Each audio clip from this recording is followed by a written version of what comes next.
Hello everyone, welcome to MR classes. हर 5 साल में राष्ट्रपति का चुनाव होता है। इस साल 2 महीने के अंदर जुलाई में राष्ट्रपति का चुनाव होने वाला है, जिसका notification election commission of India जल्द देने वाला है। तो बहुत सारे लोग राष्ट्रपति चुनाव के बारे में जानना चाहते हैं कि आखिर कौन कौन राष्ट्रपति बन सकता है, राष्ट्रपति बनने के लिए क्या क्या क्वालिफिकेशन चाहिए। इसलिए मैंने सोचा कि इस बारे में थोड़ा सा चर्चा कर लिया जाए। क्योंकि राष्ट्रपति का पद देश का सर्वोच्च पद होता है, तो बहुत सारे लोग सोचते हैं न जाने क्या क्या क्वालिफिकेशन चाहिए राष्ट्रपति चुनाव लड़ने के लिए। तो चलिए शुरू किया जाए। तो राष्ट्रपति चुनाव लड़ने के लिए पहला क्वालिफिकेशन जो चाहिए वह है इंडियन सिटीजनशिप। जो व्यक्ति राष्ट्रपति का चुनाव लड़ना चाहे उसे भारतीय नागरिक होना जरूरी है, चाहे वो बाय बर्थ भारतीय नागरिक हो या नेचुरलाइजेशन के माध्यम से बाद में भारतीय नागरिकता हासिल की हो। United States of America, Mexico, Philippines, Colombia की तरह नहीं, जहां राष्ट्रपति बनने के लिए बाय बर्थ वहां का नागरिक होना ज़रूरी है। यूनाइटेड स्टेट्स में तो बाय बर्थ नागरिक होने के साथ साथ पिछले 14 साल से देश में रह रहा हो जैसी शर्त है, पर हमारे देश में ऐसी कोई शर्त नहीं, बस भारतीय नागरिक हो। दूसरा क्वालिफिकेशन, जो इलेक्शन लड़ना चाहे उसका मिनिमम एज 35 हो। यहाँ ध्यान देने की बात है कि मिनिमम बोला गया है, मैक्सिमम नहीं। और चुनाव के माध्यम से अगर किसी पद पर पहुंचा जाए तो उसके लिए मिनिमम एज की कंडीशन है, मैक्सिमम नहीं। जैसा कि राष्ट्रपति उपराष्ट्रपति के लिए 35 साल, राज्यसभा और विधान परिषद के लिए 30 साल, लोकसभा और विधानसभा के लिए 25 साल, पंचायत और म्यूनिसिपैलिटी के लिए 21 साल है। तो 35 से ऊपर जितनी भी उम्र हो जाए, चाहे 135 हो, 235 हो, जितनी भी उम्र हो, वो राष्ट्रपति का चुनाव लड़ सकता है। राष्ट्रपति का चुनाव लड़ने के लिए तीसरा क्वालिफिकेशन जो है कि वो व्यक्ति लोकसभा सदस्य चुने जाने योग्य हो, जिसके अंतर्गत वह भारत के किसी भी पार्लियामेंट्री कॉन्स्टिट्यूंसी में as a voter elector registered हो। राष्ट्रपति के चुनाव लड़ने के लिए चौथा क्वालिफिकेशन जो चाहिए वो ये है कि वह किसी लाभ वाले पद पर ना हो। वह पद भारत सरकार या किसी राज्य सरकार या कोई लोकल अथॉरिटी जैसे म्यूनिसिपैलिटी, पंचायत या दूसरे किसी पब्लिक अथॉरिटी जैसे ओएनजीसी, सेल एक्सेट्रा के अंतर्गत ना आता हो। लेकिन सिटिंग प्रेसिडेंट, वाइस प्रेसिडेंट, किसी राज्य का राज्यपाल, केंद्रीय मंत्री या किसी राज्य का मंत्री का पद जो होता है वो ऑफिस ऑफ प्रॉफिट नहीं माना जाएगा। वो बिना रिजाइन दिए प्रेसिडेंशियल इलेक्शन लड़ सकते हैं। हाँ, जब वो जीत जाएं तो राष्ट्रपति के तौर पर शपथ लेने से पहले अपने पहले पद से उन्हें रिजाइन देना ज़रूरी है। जब कॉन्स्टिट्यूशन असेंबली में इस बात पर डिस्कशन हुआ कि इस व्यक्ति को रिजाइन देना चाहिए या नहीं, तो कुछ लोगों ने रिजाइन देने का समर्थन किया।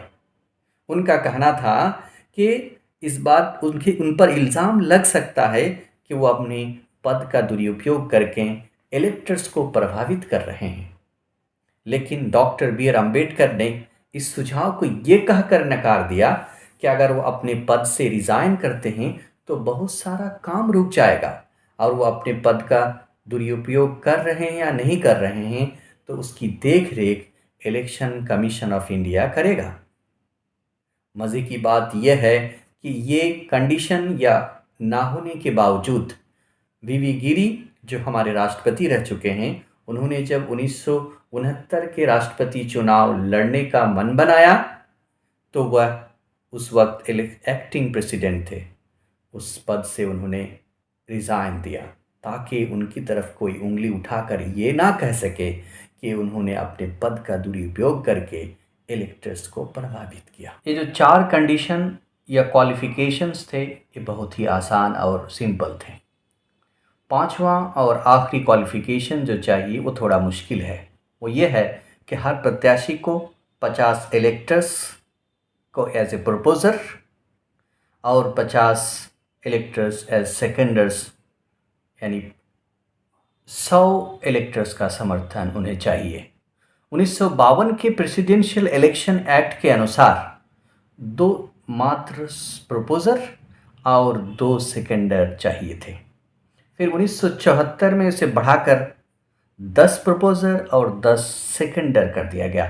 फिर 1997 में इसमें संशोधन करके 50 प्रपोजर और 50 सेकेंडर कर दिया गया।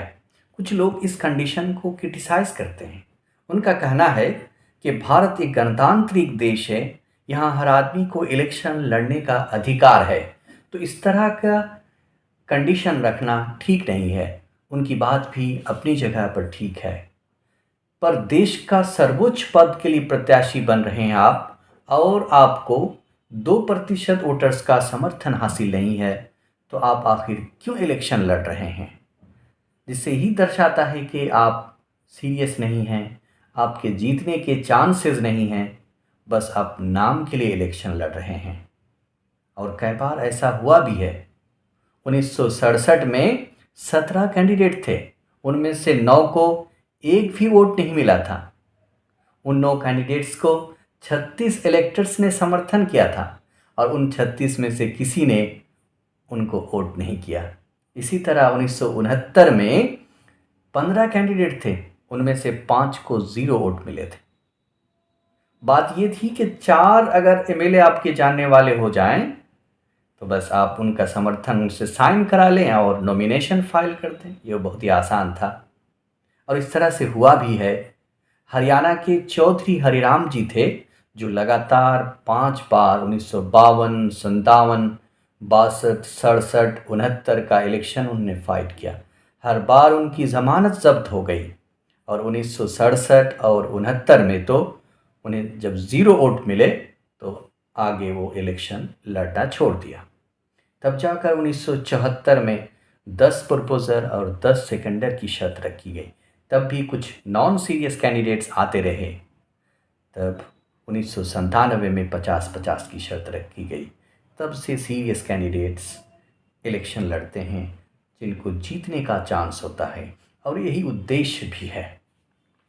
राष्ट्रपति चुनाव में लड़ने के लिए जो क्वालिफिकेशन रखे गए हैं, अगर हम उनको गौर से देखें तो हमें पता चलेगा कि किसी विशेष धर्म या किसी विशेष जात, भाषा, जन्मस्थान या किसी लिंग को कोई प्राथमिकता नहीं दी गई है।